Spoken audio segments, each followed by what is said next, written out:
Assalamualaikum warahmatullahi wabarakatuh. Ini adalah part kedua dari video penjelasan tentang soal penilaian harian pengetahuan dasar geografi. Langsung saja ke pertanyaan selanjutnya, yaitu pertanyaan nomor 11. Ini tentang pendekatan ya. Pendekatan kompleks wilayah memandang wilayah sebagai suatu sistem. Fenomena yang dapat dikaji melalui pendekatan tersebut adalah, nah kalau kompleks wilayah berarti apa kemarin? Kompleks wilayah itu gabungan antara pendekatan spasial atau keruangan dan pendekatan ekologi ya, sehingga harus ada dua komponen tersebut, yaitu keruangan, disebutkan keruangannya ada dua dan saling terkait, dan ekologinya atau ada aktivitas manusianya.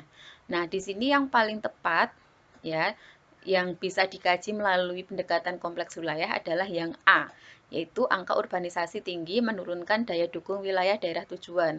Nah, apa namanya, keruangan yang disebutkan mana? Keruangan yang disebutkan kalau urbanisasi itu kan perpindahan penduduk dari desa ke kota. Berarti ada dua wilayah yang saling berkaitan, yaitu desa dan kota. Kemudian aktivitas penduduknya berupa apa? Berupa migrasi, ya, perpindahan penduduk dari desa ke kota. Sehingga untuk yang opsi A ini, yang ini ya opsi ini, itu yang paling tepat apa namanya? Pendekatannya menggunakan pendekatan kompleks wilayah. Kemudian kalau yang ini kebakaran hutan terjadi di Pulau Sumatera karena suhu tinggi, ini yang paling tepat adalah menggunakan keruangan ya, karena di sini hanya disebutkan wilayah kebakaran hutan itu di mana, Sumatera gitu. Kemudian tanah longsor menyebabkan kerugian material, ini juga keruangan. Alih fungsi lahan dilakukan untuk menunjang pembangunan fasilitas umum. Nah, ini untuk yang ini ekologi ya. Kenapa ekologi? Karena alih fungsi lahan. Alih fungsi lahan itu pasti yang melakukan adalah manusia. Jadi manusia melakukan alih fungsi lahan. Misalnya yang awalnya hutan, kemudian hutannya diganti dengan dibangun, misalnya dibangun dengan perumahan. Nah, berarti itu namanya alih fungsi lahan.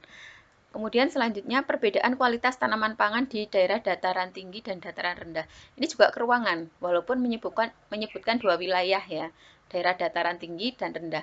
Kenapa tidak menggunakan pendekatan kompleks wilayah?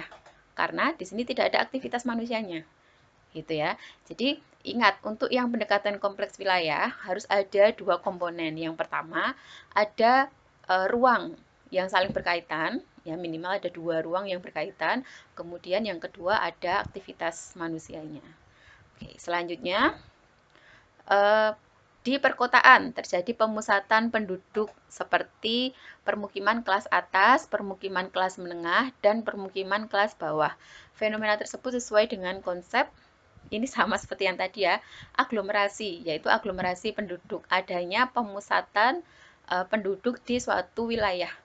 Nah, apalagi ini ada permukiman kelas atas, berarti di situ adanya pemusatan penduduk berdasarkan status sosial ya. Ada kelas atas berarti orang-orang kaya misalnya, ada kelas bawah orang-orang miskin. Nah, itu namanya aglomerasi penduduk. Nomor 13, keterbatasan daerah resapan air di Surakarta, drainasenya kurang terawat, ditambah dengan kebiasaan penduduk yang membuang sampah. Fenomena tersebut sesuai dengan pendekatan. Nah, kalau yang ini adalah pendekatan mana? Ekologi ya. Kenapa ekologi? Karena di sini disebutkan wilayahnya, kemudian ada aktivitas manusianya. Apa aktivitasnya? Aktivitasnya adalah kebiasaan penduduk membuang sampah ke aliran sungai. Nah, sudah jelas ya. Kemudian selanjutnya, aspek non fisik ini sama seperti yang tadi. Mana yang non fisik? Nomor 1, nomor 2, nomor 4. Ini penjelasannya seperti yang video pertama tadi ya. Selanjutnya, prinsip interrelasi merupakan salah satu prinsip geografi yang dipahami dalam menyelesaikan masalah fenomena geosfer. Salah satu kondisi yang menjelaskan prinsip tersebut adalah prinsip interrelasi. Interrelasi itu hubungan sebab akibat. Sekarang coba dicari mana yang ada hubungan sebab akibatnya. Ini jelas jawabannya yang ini ya, yang di hijau ini ya. Eksploitasi hutan menyebabkan kelangkaan sumber daya. Ini ada kata menyebabkannya, berarti pasti ini adalah hubungan sebab akibat. Kemudian kalau yang ini, Afrika memiliki kenampakan alam berupa gurun. Ini deskripsi ya, karena hanya menjelaskan saja. Perbedaan jenis fauna peralihan asiatis dan australis ini juga deskripsi. Media grafik digunakan untuk menggambarkan kondisi suatu fenomena, ini juga deskripsi. Kemudian rempah-rempah tumbuh subur di daerah beriklim tropis, nah ini juga deskripsi. Selanjutnya nomor 16, soalnya panjang. Ini yang ditanya tentang prinsip geografi. Kalau dilihat dari kalimatnya ini menjelaskan tentang deskripsi. Di situ ada pemaparan ya, ada pemaparan bencana longsornya di mana, ada korbannya berapa, itu adalah deskripsi. Di sini di kalimatnya nanti kalau kalian baca ya di soal tidak ada apa namanya sebarannya ada di mana, tidak ada penyebutan ya. Di sini ada penyebutan oh terjadinya di sini gitu. Jadi yang paling tepat adalah deskripsi. Kenapa bukan interaksi? Karena di interaksi nggak ada ya prinsip interaksi, adanya prinsip interrelasi. Nah, prinsip interrelasi ini harus ada sebab akibatnya. Nah, di kalimat ini tidak ada kalimat yang menunjukkan sebab terjadinya longsor dan akibatnya apa. Itu tidak ada. Selanjutnya, nomor 17. Perkampungan suku Baduy terletak di pegunungan sehingga untuk mencapainya hanya dengan berjalan kaki. Oh, ini udah jelas keterjangkauan ya. Keterjangkauan itu aksesibilitas. Cara kita mencapai suatu wilayah gitu ya. Cara kita mencapai sesuatu itu akses atau keterjangkauan. Nah, di sini disebutkan akses tersebut ya, mau ke Baduy Dalam itu jalan kaki, berarti dia aksesnya susah karena hanya dengan jalan kaki. Kemudian nomor 18, setiap musim kemarau, beberapa wilayah di Indonesia mengalami kekeringan. Fenomena ini tepat dikaji dengan pendekatan keruangan. Kenapa? Karena hanya disebutkan wilayahnya saja, yaitu di Indonesia. Tidak ada wilayahnya satu ya di Indonesia, dan tidak ada aktivitas manusianya, sehingga yang paling tepat adalah yang keruangan, pendekatan keruangan.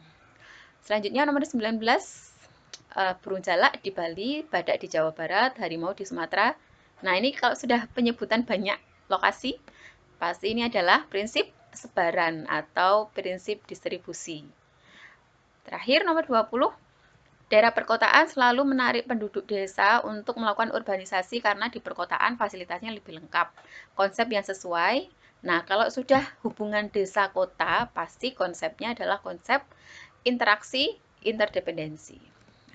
Gitu penjelasan video dari Ustazah. Jika ada yang masih belum paham, boleh nanti ditanyakan di forum diskusi. Selamat belajar. Wassalamualaikum warahmatullahi wabarakatuh.